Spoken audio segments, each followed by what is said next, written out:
ఎంఆర్పిఎస్ ఉద్యమం 30 సంవత్సరాల నుంచి పోరాటం చేస్తున్నది వర్గీకరణ కోసం. ఈ విజయం కోసమే 30 ఏళ్ళ తపనతో కూడిన పోరాటం జరిగింది. ఒక జాతికి జరిగిన అన్యాయాన్ని సరిదిద్దడం కోసం జరిగిన పోరాటంలో, జాతిని గెలిపించుకోవడం కోసం జరిగిన పోరాటంలో ఎంతోమంది ఎంఆర్పిఎస్ నేతలు తమ ప్రాణాలను కోల్పోయారు.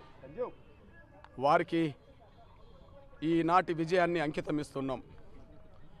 30 ఏళ్ళుగా అలుపెరగని పోరాటం చేస్తూ వచ్చిన, కష్టాలు వచ్చినా, బాధలు వచ్చినా, దెబ్బలు తగిలినా, జైలు పాలైనా, నిందలు పడ్డా, ఎన్ని రకాలుగా అవాంతరాలు అడ్డంకులు ఎదురైనా మొక్కవోని దీక్షతో, అకటింత పట్టుదలతో 30 ఏళ్ళుగా ఉద్యమాన్ని ముందుకు నడిపించిన ఎంఆర్పిఎస్ మాదిగ బిడ్డలందరికీ ఈ విజయాన్ని అంకితమిస్తున్నాం.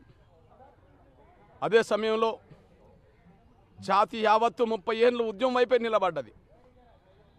ఎన్నో కుట్రలు, ఉద్యమాన్ని దెబ్బతీసే కుట్రలు జరిగినాయి. ఎంతోమంది స్వార్థపరులు వెన్నుపోట్లు పొడవచ్చే ప్రయత్నం చేశారు. స్వార్థపరులైన పలుకుబడి వాళ్ళు అడ్డంకులు కల్పించే ప్రయత్నం చేశారు. అయినప్పటికీ సహనం కోల్పోకుండా, పట్టుదల వదలకుండా ఈ పోరాటాన్ని ముందుకు నడిపించాం.